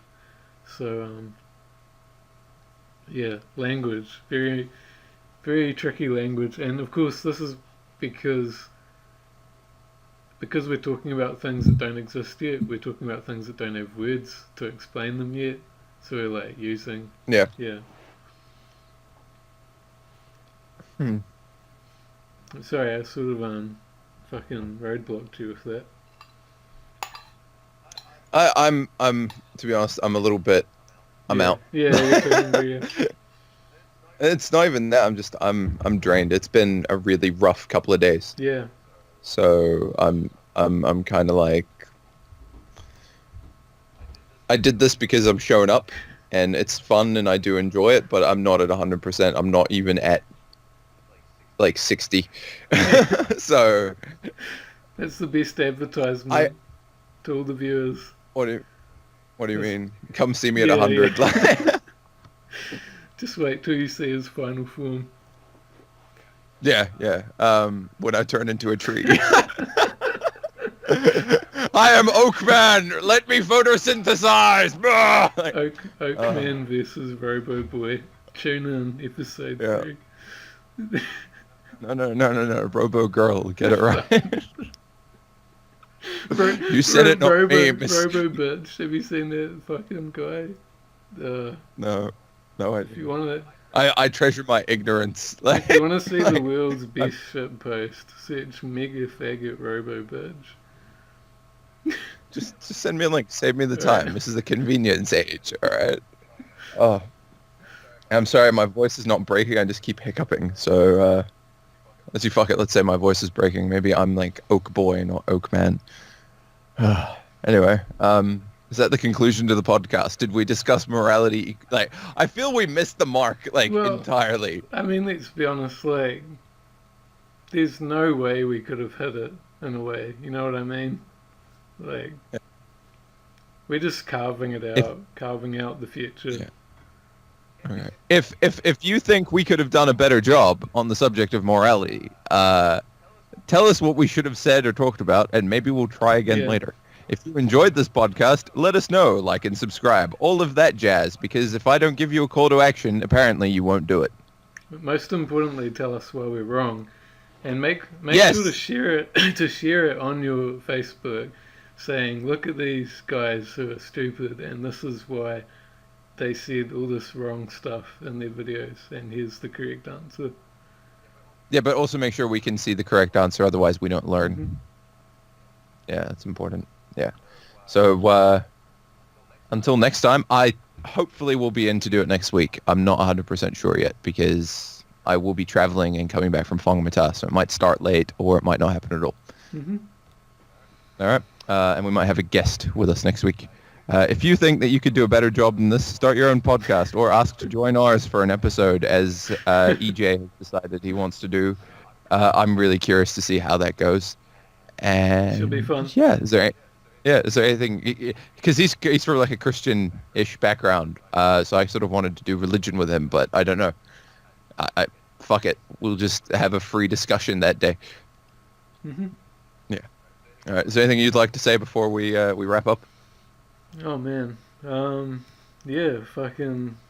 If people are interested in what's been said, they're gonna have to stay tuned because there's just gonna be like we're probably gonna have to do like 3 follow-ups to the amount of shit that we've opened up here, and it's just gonna be like a really slow plot along, yeah, Yeah. of trying to navigate the philosophical swamps. And yeah, I really like the just saying things, in their real terms, but I guess more try to do more less abstract stuff.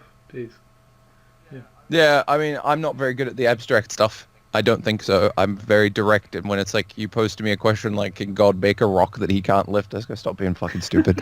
I don't know. I sidestep most of that stuff. It's just when someone says it's like, "What is good really real?" I'm like, "You're just trying to talk yourself into doing some bad and not feeling bad about doing it." Like, Yeah, yeah. yeah, yeah. I Well, don't it's know. just I just want to it keep. makes sense of it. Like I feel the abstract is the most important, but then if you just have abstract and nothing else, it just isn't understandable. Yeah. Yeah. But it's just I mean, to be it's a honest, bad habit of mine, so half the shit you talk about, I just kind of go, okay, I hope the guys listening are understanding, because sometimes I don't understand what the fuck you're going on about. Yeah. So, this was a fun talk. yep. Thank you for your time. I suppose you're going to hit the stop record button and we'll keep talking anyway. So thanks for watching, guys. Yeah.